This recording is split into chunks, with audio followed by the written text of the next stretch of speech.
Salve pessoal, sejam bem-vindos. Está no ar mais um podcast do Memória Alve Azul, o de número 37. E antes do nosso convidado ser apresentado, vamos aos nossos apoiadores culturais. Sitioca Café. Café da manhã na roça, em estilo colonial, onde você e sua família podem degustar deliciosos quitutes caseiros e ainda passar bons momentos em meio à natureza. São mais de 60 itens com opções em salgados, doces, bolos, pães, sucos, frutas e aquele café no bule no fogão a lenha. Também tem opções especiais para dietas com restrições. O cardápio é caseiro, feito sempre com ingredientes frescos e de ótima qualidade. O atendimento é especial, fazendo com que você realmente se sinta como se estivesse na varanda da casa da vovó. O café é servido aos sábados, domingos e feriados, das 8 da manhã ao meio-dia, no valor de R$ 35,00 por pessoa, com cortesia para crianças até 8 anos. No Sitioca Café, você também pode realizar seus eventos corporativos, confraternizações ou ainda comemorar aquela data especial. O Sitioca Café se localiza na Estrada do Pinheirinho, 1300, apenas 2 quilômetros da Ponte do Paraíba. Para entrar em contato é através do WhatsApp 12 99135 1340 ou pelas mídias sociais @sitioca com k.café, sem o acento no E. Sitioca Café, o melhor café do campo. Tec Lobo, manutenção de computadores, notebooks, tablets e celulares. Também faz a formatação de computadores e instalações de programas e sistemas, e a ativação de programas via remoto. Entre em contato pelas mídias sociais, @teclobo.manutenção. Tec Lobo, a melhor opção para deixar tudo novo. Pois bem, nosso convidado de hoje é um ex-atleta do Esporte Clube Taubaté. Ele que vestiu a camisa do clube nas temporadas de 1992, 1993, 1994 e 1996. Realizou 113 jogos e marcou 45 gols, sendo que desses 45 gols, 22 foram no Joaquinzão, que torna ele o terceiro maior artilheiro do estádio. Roberto Covalan, senhoras e senhores. Fala, Roberto. Obrigado por ter aceito o convite em participar. E para a gente começar, Roberto, como foi a sua chegada no Esporte Clube Taubaté? Olá, Jefferson, tudo bem? Então, rapaz, em 1991 eu estava no Rio de Janeiro disputando o Campeonato Carioca pelo Itaperuna. E em 92, quando meu filho nasceu, eu acabei vindo para o estado de São Paulo. E o amigo meu empresário acabou se comunicando com o saudoso Luiz Carlos Ferreira e acabou me indicando para o Taubaté. Chegando lá, na hora de acertar contrato, deu problema na minha documentação. Eu viajei até o Rio de Janeiro, acabei sabendo lá que eu tinha sido vendido para o Bangu. E aí na época eu até discuti com a diretoria de Itaperuna, briguei, rasguei o contrato lá e acabei optando por jogar no estado de São Paulo e resolvi então em 92 assinar contrato com o Taubaté. Então uma escolha entre o Bangu e o Taubaté, eu optei pelo Esporte Clube Taubaté em 1992 com o seu Luiz Carlos Ferreira. Foi assim minha chegada ao Burro da Central. Legal, Roberto, essa sua chegada no Taubaté. E você já tinha ouvido falar do Taubaté lá no Rio de Janeiro? Já conhecia o clube? Ou foi essa vontade sua de vir para o estado de São Paulo que te fez conhecer de fato o Esporte Clube Taubaté? Na verdade, eu acompanho futebol desde criança e sempre ouvi falar do Esporte Clube Taubaté, acompanhei na vez que disputou a primeira divisão do Campeonato Paulista, mas eu me apeguei muito ao Taubaté no quadrangular final junto com Mojimirim, Novo Horizontino e Tanabi. Torci muito aquele ano, infelizmente o Taubaté não chegou, mas ali eu acho que começou a criar um amor pelo clube. Legal, Roberto. E na sua chegada em 92, o Taubaté jogava a divisão intermediária e conforme o time foi sendo montado, foi dando para perceber que seria um time que iria realmente buscar o acesso ou foi durante a competição que foi dando a famosa liga para o time ir para as cabeças? O Luiz Carlos Ferreira sempre teve a fama de montar time para chegar, pelo conhecimento que ele tinha no futebol. Então ele buscou algumas chaves importantes de alguns times que já tinham uma certa experiência nessa divisão e nós montamos um time bom, um time experiente, mas um time que não dava certo. E depois, só com a chegada do Toninho Moura, que esse time começou a deslanchar. A gente ficou um bom tempo sem perder para dentro do Joaquinzão e fora também a gente conseguia bons resultados. Demorou um tempo para o time engrenar, mas depois que engrenou eu vi que o time tinha condições de chegar até a final do campeonato. E como chegou, né, Roberto? Como chegou no famoso quadrangular final, né? É... Você lembra o seu primeiro gol com a camisa do Taubaté, Roberto? Aí na sua chegada em 92? Sim, no quadrangular final o Taubaté chegou com moral, né? Ele chegou com respeito junto às outras equipes e deixou nada a desejar. Na minha estreia em 1992 no Joaquinzão, meu primeiro gol foi contra o Barretos, nós vencemos por 2-1. O Sandrinho fez o primeiro gol de fora e eu fiz o gol, acho que da virada, o gol do desempate. Nós vencemos a partida por 2-1 no Joaquinzão, meu primeiro gol com o Taubaté logo na estreia. Legal. Inclusive nas mídias sociais do Memória Alviazul tem esses gols. O gol do Sandrinho, inclusive, é um golaço. O Barreto sai na frente de pênalti, o Sandrinho empata com um golaço e você faz um gol ali típico de camisa 9 brigando ali dentro da área e a bola entra chorando. E como você disse, né, depois da chegada do Toninho Moura que o time engrenou e foi só mesmo a troca do treinador que fez essa mudança da postura do time ou junto com o Toninho veio outros jogadores assim gabaritados que também deu um corpo pro time? Não, eu acredito que não teve muita mudança no elenco, não. Eu acho que aquele ano lá, a equipe montada pelo seu Luiz Carlos Ferreira foi a equipe certa. Só não conseguia desenvolver dentro de campo aquilo que ele queria. E com a chegada do Toninho iniciando também a carreira de treinador, ele se tornou mais um amigo dos jogadores. Isso fez com que o elenco tivesse uma confiança muito grande nele também e se soltou mais, mas eu acredito que tenha sido com o mesmo elenco, com os mesmos jogadores. Tínhamos muitos jogadores experientes, tanto no gol que tinha o Silvio, né? E tínhamos no meio-campo o Vanderlei, tínhamos o Bira. Então, quer dizer, tínhamos um elenco muito experiente e com o decorrer do campeonato foi se acertando e acabou dando certo também com a chegada do Toninho. Entendi, Roberto. Então foi mais a chegada do Toninho mesmo, né, que fez essa mudança, podemos dizer, na postura do time, né? Fez da liga. E, né, o Taubaté avançou.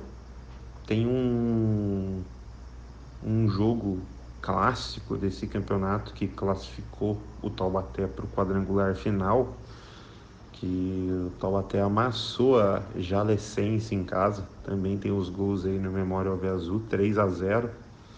E você fez um dos gols, né?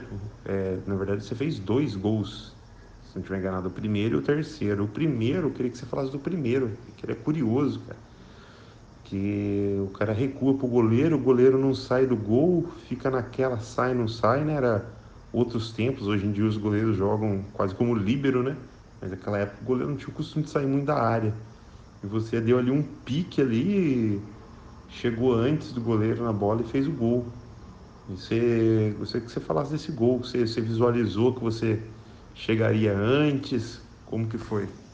Em 91 para 92 houve essa mudança, né, de não poder atrasar a bola para o goleiro. E isso já tinha acontecido lá em Jales. A gente foi para lá para jogar contra a Jalesense, ganhamos de 3-0 lá. Eu fiz os 3 gols lá e acabei fazendo um gol também, assim, atrasado pro goleiro. Eu dividi com ele, tomei a bola dele e acabei fazendo o gol. E no Joaquinzão eu lembro perfeitamente desse lance, como se fosse hoje. E fico emocionado às vezes quando eu olho o vídeo pela velocidade que eu impus nesse lance, entendeu? E também acreditando que eu poderia chegar antes que o goleiro. E aí era uma bola que o zagueiro atrasou pro goleiro e eu coloquei uma velocidade muito grande no lance. Quando eu dei o drible da vaca, eu já vi a torcida ficando em pé já e eu deixei a bola entrar naturalmente sem tocar nela. E foi muito emocionante. A hora que eu girei para a torcida, já estava todo mundo em pé querendo me abraçar. Então, quer dizer, é um lance que eu guardo na memória até hoje. É um lance emblemático. E através desse jogo, essa vitória no Joaquinzão, o Taubaté se classificou pro quadrangular final. E no quadrangular final, né? Taubaté, São Caetano, Taquaritinga e São Bento. E o primeiro jogo desse quadrangular foi contra o São Bento. Um jogo que maiou água, choveu granizo, o jogo teve que ser interrompido, o Godoy estava pitando. E tem um lance, o São Bento saiu na frente, o Taubaté empatou depois com o Miguelzinho, mas antes do gol de empate do Taubaté, que foi no segundo tempo, ainda no primeiro tempo, teve uma falta lateral, bola alçada na área, gol do Taubaté. Só que no momento do gol, o Godoy parou o jogo, porque o granizo aumentou e anulou o gol do Taubaté. Como que você viu esse lance? Você acha que ele agiu corretamente? Que ele poderia ter deixado o lance ocorrer normalmente e parar depois? Que ele parou no momento do gol. Sim, lembro perfeitamente desse lance. Começou uma chuva de granizo e o jogo foi paralisado, né? Então, nesse lance eu lembro que a bola foi alçada na área, uma bola longa, e o Cláudio parece que desviou de cabeça e acabou fazendo o gol. A gente saiu para comemorar tudo e acabou sendo anulado esse gol porque disse que ele tinha apitado na viagem da bola. Então, até hoje eu não sei se houve má fé dele em anular esse gol aí, porque era a primeira partida ainda do quadrangular. Logo depois, nos outros jogos, sim, houve bastante coisa estranha que fez com que a gente não classificasse. Mas eu acho que foi um erro pessoal dele mesmo. Ele se precipitou, deveria ter deixado o lance seguir, né? E depois ter paralisado a partida. Foi uma infelicidade do Godoy, eu acredito nesse lance. Se você colocar na balança no final do quadrangular, né? Fez falta esse ponto, né? Em vez de ser um, podia ser dois, né? Na época eram 2 pontos, não três, né? Mas, como você disse, primeira rodada ainda do quadrangular, né? E o Taubaté empatou 1-1 depois, no segundo tempo, um gol do Miguelzinho. E depois vem o só escândalo, podemos dizer assim, né? O jogo contra o São Caetano, em São Caetano, antes da gente falar do jogo do Joaquinzão, do Joaquinzão não, foi em São José, mas o jogo em São Caetano, o Taubaté perdeu, se eu não estiver enganado, foi 2-1, de virada, se eu não estiver falhando a memória. Teve alguma coisa de irregular lá também ou não? Foi jogado o jogo? Porque essa partida não tem imagem, não tem muito relato dela. Você que esteve lá, essa partida contra o São Caetano lá, em São Caetano do Sul, transcorreu normalmente ou teve alguma coisa estranha também? De todos os jogos do quadrangular final, o jogo que eu tenho menos memória é esse jogo em São Caetano. Mas eu acredito que também foi o jogo mais normal, onde a gente perdeu por que a gente jogou menos que o São Caetano nesse dia. O São Caetano foi superior a gente, somente nesse dia também, né? Porque das outras vezes a gente conseguiu superar o São Caetano. E eu acredito que lá não teve irregularidade nenhuma, não. Eu acho que foi um jogo normal, de todos do quadrangular. Eu acho que o único que foi normal. E a gente teve a infelicidade de perder aquele jogo lá. E por um ponto, né? A gente não conseguiu o acesso. Foi infelicidade em todas as partidas nesse quadrangular final. O jogo contra o Taquaritinga. Em Taquaritinga tem os gols aí nas mídias do Memória Alve Azul, Facebook, YouTube. Só jogar na busca aí que você encontra. Foi 1-1. Taubaté fez 1-0 e o Taquaritinga empatou no final. Esse jogo também foi jogado, jogo duro, fora, empate, ou teve alguma coisa também? O jogo Itaquaritinga, ele foi marcado mais pela presença da torcida do Itaquaritinga. Quando a gente chegou lá, nosso ônibus foi cercado pela torcida, a gente teve dificuldade em entrar no estádio e o jogo em si, o Taubaté jogou melhor que o Itaquaritinga. Eu acho que nos 90 minutos a gente fez 1-0, poderia ter feito mais e dominamos a partida o tempo todo. Só que eu acho que a gente no finalzinho, a gente tentando segurar 1-0, teve uma infelicidade do volante Zé Roberto no cruzamento do Taquaritinga. Ele foi foi pegar a bola de raspão, né? E acabou desviando e fazendo gol contra. E já estava no finalzinho, eu acredito que já era no final da partida. E aí aquele gol abateu a equipe, porque se a gente vence aquele jogo ali também seria mais um dos passos que a gente teria dado para ter conseguido o acesso. Pois é, se vence é mais um, como você disse. E antes da gente prosseguir, né, nesse quadrangular, nos jogos que foi a roubalheira, né, podemos dizer assim. Podemos não, né? Foi a roubalheira. Era uma praxe comum, Roberto, quando você disse que a torcida cercou o ônibus, né? Dificuldade para entrar no estádio. Era uma praxe comum nessa época, início dos anos 90, ainda mais, né, divisões, né? Não era a primeira divisão, intermediária, segunda. Era uma praxe comum quando ia jogar fora. É, Normalmente contra um adversário tradicional que tem uma torcida também, a exemplo da do Taubaté, ter um clima hostil ao chegar na cidade, como foi em Taquaritinga. Sim, em algumas cidades era muito difícil a gente jogar. A gente tinha dificuldade, principalmente em Franca. Toda vez que a gente ia jogar lá em Franca, lá também a gente tinha dificuldade de descer do ônibus, de entrar no vestiário, tanto por parte da diretoria da Francana, né, como por parte de alguns torcedores também que acabavam querendo inibir nossa chegada e na hora de sair também havia tumulto. eh, e anos depois também isso continuou acontecendo, como foi em Santa Bárbara também, que a gente entrou escoltado pela Polícia do Exército. Esses anos era muito difícil disputar campeonato no interior, porque tinha muita presença de torcida, tinha muita rivalidade, tinha muita hostilidade por parte de torcedores e as coisas eram muito complicadas naquele tempo lá. Eu imagino. E assim como era difícil para vocês, também devia ser difícil para os times que vinham jogar em Taubaté, né? Que era uma época que o Joaquinzão vivia de casa cheia, né? 3, 5, 6 mil, 10 mil pessoas no estádio, né? É, Então, Roberto, chegamos no jogo contra o Taquaritinga no Joaquinzão. Casa lotada, né? Excelente público, torcida barulhenta fazendo festa. E pré-jogo ali, antes da bola rolar, já dava para sentir algo estranho da arbitragem no aquecimento ou não? Ali não dava para sentir nada, foi mais quando a bola rolou mesmo. Aquele jogo contra o Taquaritinga, a gente estava uma confiança muito grande, porque a gente já conhecia o time do Taquaritinga e sabia do potencial deles, mas a gente sabia que o nosso time era bem superior, jogando em casa, com a presença da torcida. A gente tinha aquele vestiário ali que a gente olhava pela janela, já via aquele público chegando, né, na entrada em campo e ver aquele público todo saudando a gente, fazendo barulho, fez uma diferença muito grande. O Taquaritinga amarrou o jogo todinho.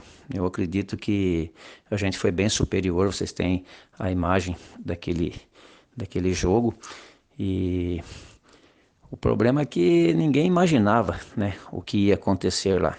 E aquele dia não dava para imaginar que realmente aquele lá eu senti na pele que ali sim eles estavam querendo prejudicar o Taubaté, ali eles estavam querendo evitar que o Taubaté voltasse para a elite do Campeonato Paulista, porque tudo que aconteceu naquele jogo lá foi contra nós, as faltas eram contra nós, os cartões não aconteciam. Teve um lance, acho que era o Nares, goleiro, ele acabou chutando com a bola na mão, acabou chutando. Não me lembro quem ali por baixo, pênalti, não deu, pênalti em cima do Luiz Almeida. Foi muito complicado aquele jogo e ali sim Eu acredito que houve intervenção por parte da arbitragem para prejudicar o Taubaté e não subir como a gente tinha sonhado. A torcida também sonhava e tinha certeza que isso ia acontecer, mas infelizmente coisas externas começaram a acontecer naquele jogo. Então, Roberto, como você disse, tem as imagens aí no YouTube do Memória Alviazul, acho que tem no Facebook também, só jogar na busca que vocês vão ver. Tirando o clubismo, né, que a gente torce pro Taubaté, mora na cidade, quem gosta de futebol e vê esse vídeo, a pessoa fica indignada.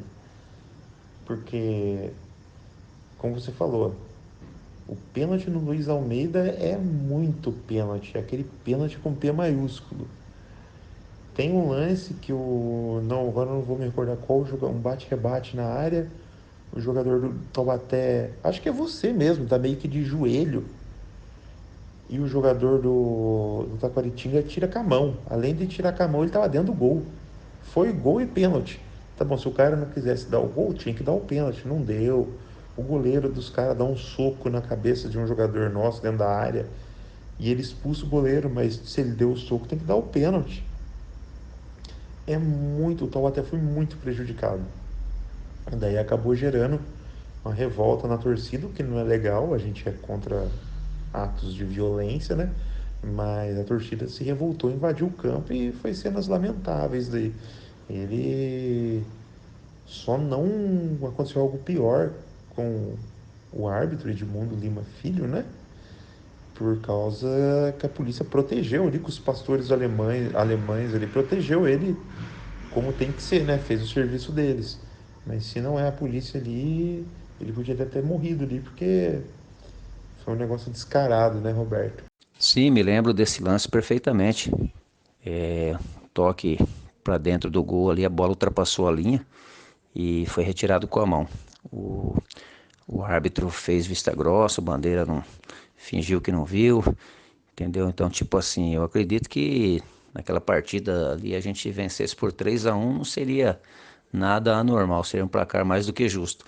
Mas a partir dali a gente percebeu que tanto a federação como a arbitragem, é, eles tinham uma intenção negativa em cima da equipe do Taubaté e que a gente não subisse, não conseguisse o acesso, porque eles estavam percebendo já que aquela equipe era forte candidata até ao título, e a gente poderia sim buscar esse título.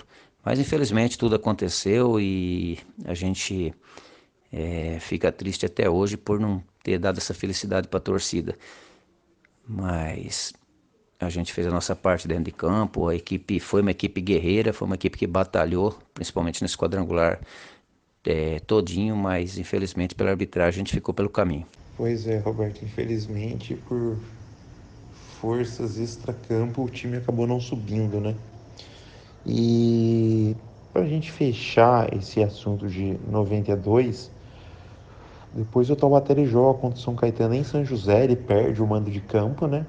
Por causa da torcida ter invadido, para bater no jogo, ganha em São José de 2-1 e vira a partida no final e vai para Sorocaba jogar contra o São Bento a última rodada, tendo que ganhar e torcer para uma vitória do Taquaritinga contra o São Caetano, né? Para o Taubaté conseguir o acesso. Mesmo diante de tudo isso que você falou, vocês ainda tinham aquela esperança que podia acontecer? Porque mais uma vez vocês fizeram sua parte, venceram o São Bento em Sorocaba e em determinado momento o Taubaté estava subindo, porque o Taquaritinga chegou a fazer 2-0 no São Caetano, mas depois levou um empate, né? Num jogo de também aí, né? Podemos dizer palhaçada, jogo de comadre, né? O Serginho Chulapa, anos depois, aí, questão de 5, 6 anos atrás, deu uma entrevista no programa da ESPN, falou que foi marmelada, foi combinado para os dois times subir junto, Taubaté ficar fora. E como que você viu? Vocês foram para Sorocaba, vocês ainda tinham um pouco de esperança? Como que foi? Não, a gente foi para Sorocaba já sabendo que eles iam fazer um jogo de empate lá para subir os dois, isso não tinha dúvida. Já estava na cabeça do elenco todinho, mas nós tínhamos que fazer a nossa parte. A gente só foi um jogo morno na Sorocaba, um jogo que para nós não era decisão nenhuma. A partir do momento que chegou até a gente, que o São Caetano estava perdendo de 2-0, aí a gente acendeu dentro de campo e jogamos acho que 5, 10 minutos para poder fazer gol no São Bento, gol do final do Roberval. E ali a gente comemorou já como se a gente tivesse subido, porque acabou o jogo, a gente não estava sabendo ainda desse resultado de 2-2. A gente só foi ficar sabendo depois do término da partida, que falaram não adianta porque eles empataram lá. É, é complicado porque de tudo que aconteceu, dá para parar para pensar o porquê que o São Bento só conseguiu um ponto em cima da gente. Ele perdeu as 2 partidas para o São Caetano e as 2 partidas para o Taquaritinga. Uma equipe boa como o São Bento não tirou ponto de ninguém. Se talvez tivesse tirado ponto de alguém, já ajudava bastante a gente. No quadrangular fica difícil isso. Um time morto que não consegue ganhar de ninguém só tirou um ponto da gente. Eu assisti essa entrevista do Serginho. Tem o Cláudio, lateral direito, que jogou pelo São Caetano em 92. Hoje é amigo, irmão meu, jogou comigo no Paysandu. Ele me contou tudo o que aconteceu lá e realmente confirma tudo isso que a gente já sabe, né? Que o Serginho já confirmou. E outros jogadores também que eu trombei ao longo do tempo aí, pelo Campeonato Brasileiro, estavam no São Caetano naquele ano, também falaram a mesma coisa. Que foi tudo entregue, foi tudo marmelado. Isso é aquela história do Serginho, realmente foi verdadeira. Eu fico triste, né? Pelo futebol ter passagens assim, eu que era um garoto que era apaixonado pelo futebol, vivia minhas noites ouvindo o meu radinho ali para ficar curtindo futebol, não sabia que um dia ia passar por tudo isso. Fico triste também pela torcida do Taubaté, que depositou uma confiança muito grande na gente nesse quadrangular, e só depois, né, que a gente veio saber de toda essa marmelada aí. Um episódio muito triste, até tentaram fazer um novo torneio aí e depois acabou não dando certo, para poder suprir essa palhaçada do São Caetano aí, mas acabou que as coisas vieram à tona, todo mundo que jogou lá acabou contando a história verdadeira. Ficou feio para a Federação Paulista, ficou feio para o São Caetano, que eu acredito que se não pagou vai pagar ainda, né? Mas eu acho que já está pagando a história dele no futebol. E vamos torcer para o Taubaté um dia chegar na elite de novo, mas eu acho que quando a gente esteve mais perto, porque aquele ano, falar para você, se a gente sobe de divisão, a gente chegaria tranquilo à elite do futebol e seria difícil o Taubaté cair, porque era um ano que o Taubaté estava muito bem no campeonato, a torcida estava indo nos jogos. Eu acredito que seria muito difícil tirar o Taubaté da elite se subisse naquele ano. Então, Roberto, esse time de 92, para quem vivenciou, né, a época, é um time que marcou aí uma geração, né? Alguns também falam de 93. Você que estava nos dois, o time de 93 era mais qualificado do que o de 92 ou um pouco inferior? Porque ele também chegou. Ele não chegou até o quadrangular final para disputar o acesso, mas ele chegou no quadrangular semifinal, brigou ali até as últimas rodadas ali com a Barbarense para classificar, para ir para, né, o quadrangular final. Mas a equipe era tão qualificada quanto a do ano anterior, porque ficou muitos jogadores, né, remanescentes. A equipe de 93 era bem superior à equipe de 92.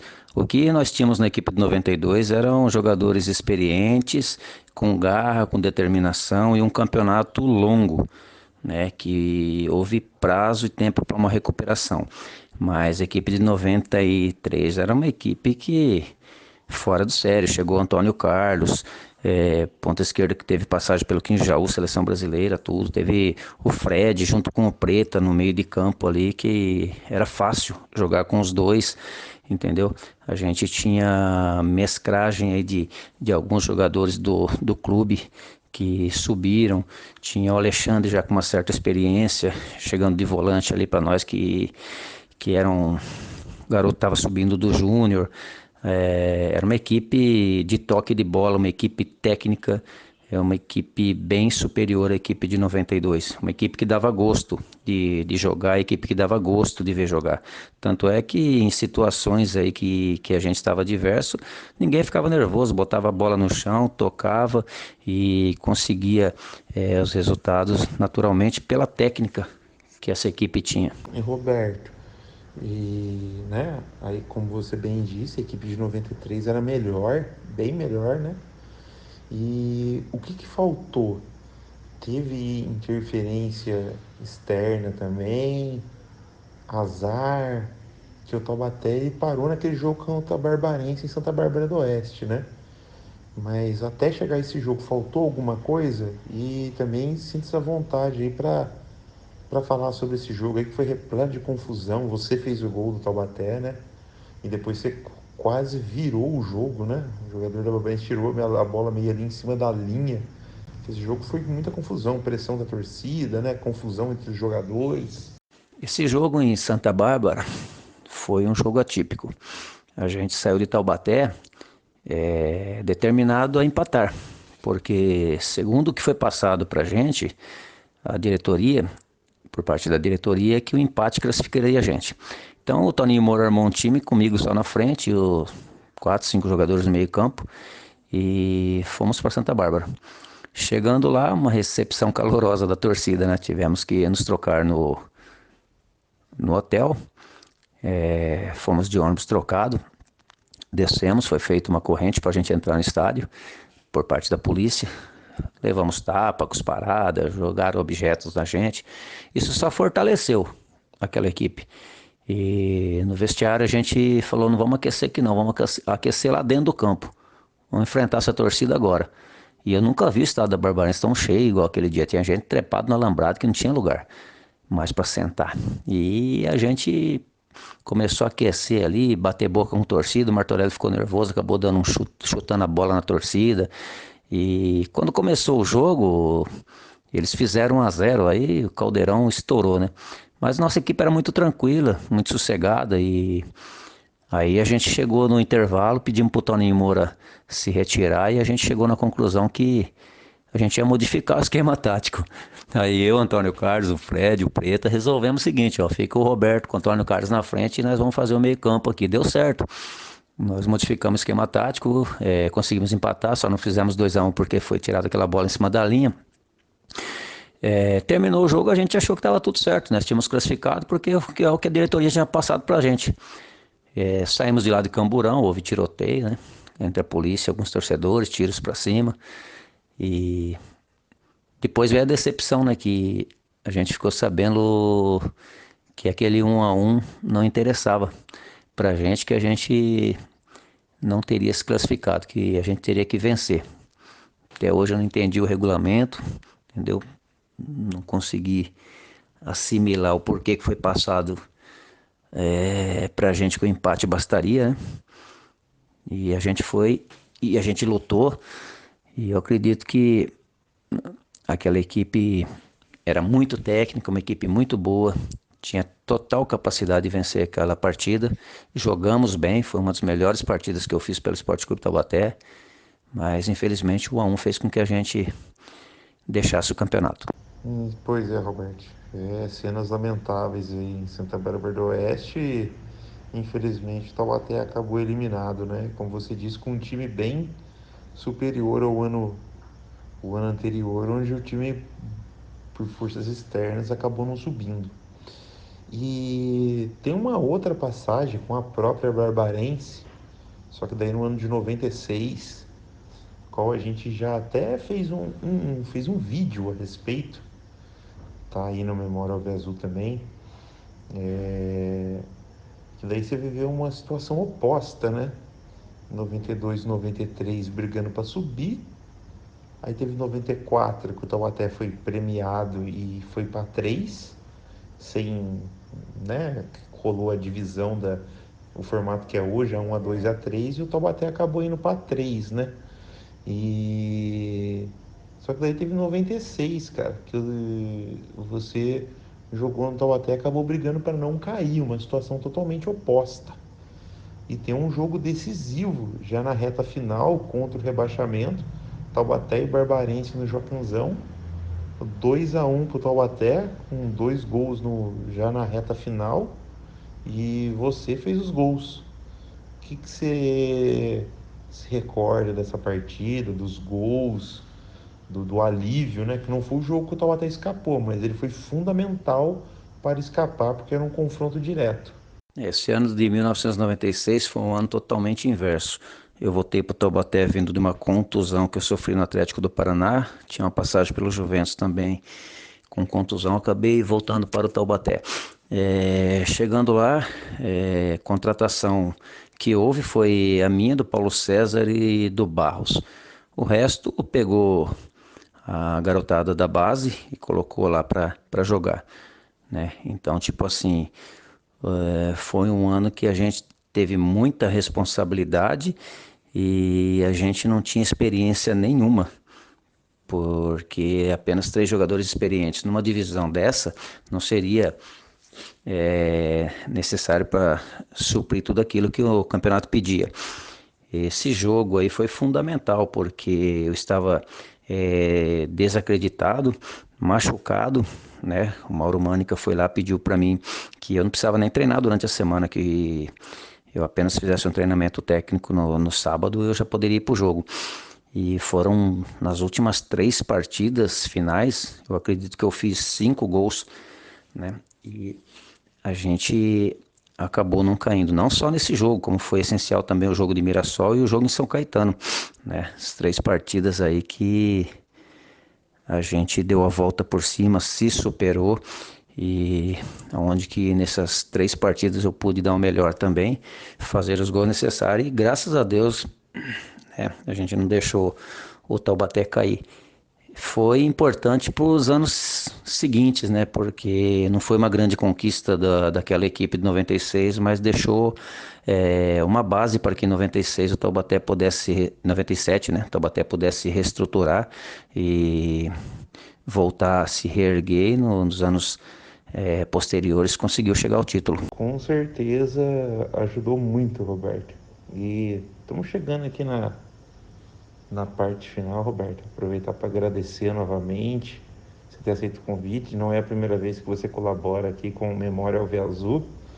E eu vou te pedir uma última história antes de você fazer suas considerações finais. Uma história engraçada aí dos bastidores desse tempo que você passou no Taubaté, um caos, alguma coisa que aconteceu aí bem divertida que você possa estar contando. E depois você já aproveita e faz suas considerações finais aí. Fique à vontade. Em 1996 foi minha última passagem pelo Taubaté e logo em seguida encerrei minha carreira, né? Então teve episódio muito marcante que foi o jogo de Mirassol. A gente estava perdendo de 1-0 e ali já estava para o caminho do rebaixamento. Quando na parada técnica o Barros com o Mauro Mânica se desentenderam. Tirou a camisa, jogou no chão, o Mauro se dirigiu ao vestiário e eu peguei a camisa do Barros, fui lá, fiz ele colocar. Pedi pro Mauro voltar pro banco e falei para eles, olha, eu faço mais um, se alguém fizer mais um, a gente vira. E foi isso que aconteceu, né? O Luciano Henrique fez um golaço fora da área e eu acabei virando para 2-1. E no calor da partida, quando soltou a bola, eu dei um carrinho no atacante do Mirassol e o Godoy com o cartão na mão falou, levanta. E eu não levantei e falei para ele, Godoy, eu já tenho 2. Se você me der o terceiro, nós não temos atacante para colocar no próximo jogo. Aí ele pegou e guardou o cartão, me deu uma dura tal, chegou no meu ouvido e falou, quando for assim, você me procura antes do jogo, porque se eu dou pra você esse cartão, como é que faz? Você ia ficar sem jogar na próxima.